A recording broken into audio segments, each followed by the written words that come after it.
experience amadi adum phangani mayamna sida akhoi nupi haba angang haba ahalaman haba leite masjida akhoi paisa tan bagi feel si adumatik yamna laigre aduga akhoi mayamna hainaba stock market haisi akhoi atanami thabu suning da mi adegi humang taraga paisa taning da mi adegi mi gi marmathum pamba mina admai sanaba boina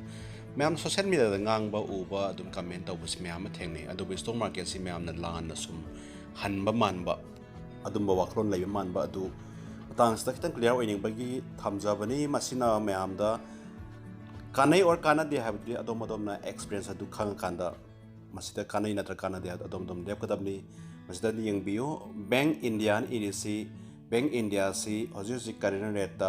lupa marfu masih up down current market price up down adum laigani adu kaya tongi kaya mangi se minus 26.44 masih ngasi khaki natte masih limit kharni gi mamang da tha mamang da tha ni gi mamang da masih buy tawraga leiba pot ni leiraga leiba pot ni adege khone sei da atopa makha da second da leire si 40 value 40.50 value leire masih lupa ama something lupa ama da leiba price ni hojik tong basi kaino lupa nipan ka paisa mar matoi mai tong e han olivani adi side GTL infra se mai quantity se lisingani ga charted mar futaru laibani adu hojik tong paisa ji lupa lisinga maga nipan tong e hana sabagi nipan tong e han I ni value ji lupa lisinga homunga kun leire han leire ni samai tawna atotopa company myam leire thamba myam leiri siste ja Reliance.com R.com laisi 270 quantity laibani 246 tong hana laini samaina laibo condition ji genga gadi aduga total PNL and EDC seida khoigi profit and loss to ni EDC aduga total value ji lupa yambanate lupa lising mari ga satet yankhai haitare ka samaina laire adama se khoina experience haibo karino haikanda adom na field da haktheng na tadringai haktheng na khangbadu yaudringai adongi mangba natraga tongba du karino haibadu khangba ngamoi aduga stock market ki matangda adomna explain tawbadasu khara wana thokani maramdi karino haibadu khangdring makhai haijabatai ada matang sta thamjaning si karino haikanda aikoina sima macha makha ulisi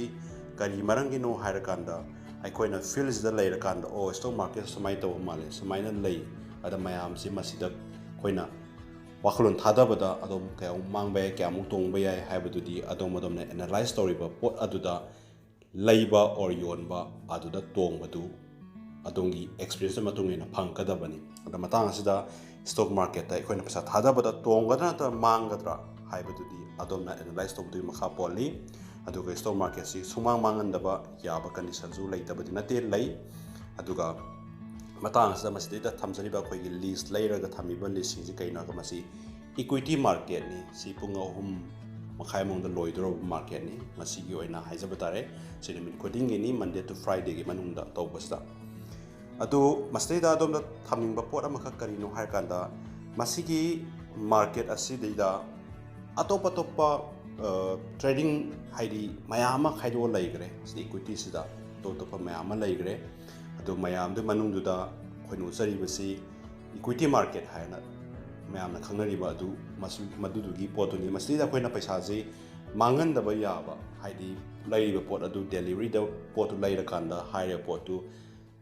sahi tharom da isang sinan thamba ya ba pot ama oi masida na adu ga masida makhal mayam lai gre masida khoina option trading adi atop future trading makhal atop mayam lai gre adu bo khwaidagi mangan da ba ya basi khoi equity da sigi markets da mangan da ba mo yai aduga adom no option trading ana mayam haina khoi call trading gan haina riba adu da su manghan da ba ya bagi condition adu lai adu masidi da mayam na khangning lang da basi kari chang bage masi tawbasta chang basi kari no hakan da adongi Aadhaar card adigi checkbook blank adigi adongi PAN card adongi photo hai basing si changi maramdi hai ba pot asi lai kanda trading account si hangadamni adu hojikandi company sing si makhal mayam lai rakpana competition makhal tawpa mayam lai bana market si automatic hoigi amana hele haiba pot da tawnarakpanina hojikandi zero haib tare free account hangba sanare free account su lai adu demat adomna hangre account du free account hangbiba adamain tawi aduna atotopa company me am laire makhal me am maming pandraga su me am dum hen khangbirangoni khali zero da IIFL haina my company makhal atopa me am lai angel broking makhal me am laire adu adomna karmana fagadagi haib du adomna khanbiba tare tawdabo haiba market asida ikoina course tawba tamuba natraga tamdaba masi thoidonai mathau ta dabran khali maramdi masida adomna wakhlon adu kari leige hakanda market analyze tawam changi market analyze tawdu kari no ai ngasi posit leijira yonjira haibu adomna market analyze tawm pa kya kare kya tare haibu adomna tawbi gadabni adubu market asida ikoina khongdara kanda paisa kya invest tawba yai masidi somna gi lupa chonga khatang haurasai chani de haurasai lupa lising amade haurasai adomna leiriba paisa du gi matungena mang thorju yare khanba paisa yamna dinataba palising amagum anigumba sina zum hauba yai asida koina lak thadar tawni haiba leite aduna matang asta masida koina haijaning ba makhaktanga madudi kaina kana market asi hangning ba tare yawning ba tar gadi akoi channel asi makhada masigi program asi hapaga akoi makhada yaw haijabna sate maramdi adom naknana leiriba bank sing private bank sing daso dum changaga masigi matang da query taw matam da makoina so dum details khari adom da guide tawi ba ya lambi so to talakani khali maramdi koina channel asi na hairaga channel asi yawro madum makhada lao haijadi man kaino kana akoi gi mi makhan tongan ba idan tongi ngai mangi ngai afaba fataba wahi wata me min sinar kaduni atotopanazu adu madumangna aikoi gi waklon du handani haibagi natte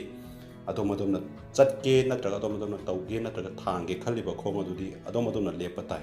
adu market asidi stock market sidadi koina masi juar natte mayamna juar ni khanariba adik masi da pesa tha da khada loi mang khan masi lan gani masidi adomadomna experience ko haijagiba